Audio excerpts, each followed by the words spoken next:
ఒకటి ఏంటంటే మేము ఇచ్చే ఇన్సూరెన్స్ ఏంటంటే మా ప్రాపర్టీ ఎక్స్పర్ట్ టీం నుంచి ఒక్కసారి ఒక ప్రాపర్టీ కొన్నారు అని అంటే దానికి సంబంధించి ఏ విధమైన లిటిగేషన్ వచ్చినా, దానికి సంబంధించి ఏ విధమైన లీగల్ ప్రాబ్లం వచ్చినా 100% మేమే పే చేస్తాం.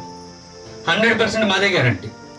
ఇంకొక ఇన్సూరెన్స్ కూడా ఇస్తాం, బైబ్యాక్ గ్యారంటీ. అంటే మా కంపెనీ ద్వారా ఏదైనా ల్యాండ్ కొనుక్కొని ఒక 5 yearsలో ల్యాండ్ రేటు పెరగలేదు, రవి గారు మీ దగ్గర లాస్ట్ 5 years బ్యాక్ మేము వెంచర్గా కొన్నాను, రేటు పెరగలేదు అని అంటే మీరు ఆ ₹1,00,000 బ్యాంక్లో ఫిక్స్డ్ డిపాజిట్ చేస్తే అది డబుల్ అవుట్ 10 ఏళ్ళు పట్టుద్ది, కానీ నేను డబుల్ అవుట్ 5 ఏళ్ళు ఇస్తాను.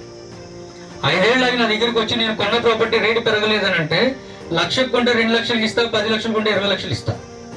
సో లాస్ట్ 10 yearsగా మనం ఇదే ఇండస్ట్రీలో ఉన్నాము, నెంబర్ ఆఫ్ ప్రాజెక్ట్స్ చేశాము. సో దాంట్లో భాగంగానే సామాన్య మధ్యతరగతి వాళ్ళకి రియల్ ఎస్టేట్ని అందుబాటులోకి తీసుకురావాలి. రియల్ ఎస్టేట్ అనగానే అది పెద్ద భూతంలో చూస్తారు. అమ్మో మన దగ్గర అన్ని డబ్బులు ఎక్కడ ఉన్నాయి, మనం ఎప్పుడు కొంటాం ల్యాండ్, మనం ఎప్పుడు సొంత ఇల్లు కొనుక్కుంటాం అనే ఒక భయాన్ని తీసేయాలి, మిడిల్ క్లాస్ వాళ్ళకి కూడా అందుబాటులోకి తీసుకురావాలనే కాన్సెప్ట్తో ఈ ప్రాజెక్ట్ మనం స్టార్ట్ చేసాం. 100 గజాలు ₹1,00,000.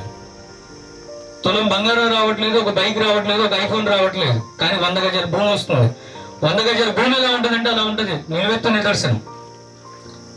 అంత ఉంటుంది. ఈ రోజు మనం కట్టుకోకపోవచ్చు మన పిల్లలకైనా.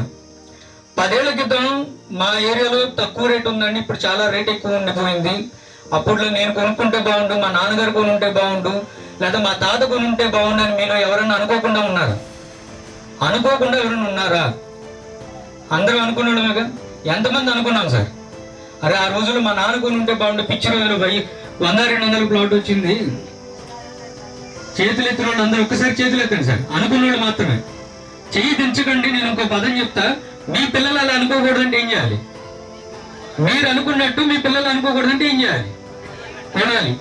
ఏం కొంటున్నాం సార్ మన పిల్లలకి? భూమి కొంటున్నాం. భూమి తండ్రి ఇచ్చేంత ధైర్యం ఇస్తుందండి. ఆపదలో ఒక ఆడపిల్లకి పెళ్లి టైంకి వచ్చినా తండ్రి ఇచ్చినంత ధైర్యం ఇస్తుంది భూమి ఉంటే తండ్రి పక్కన ఉన్నట్టే.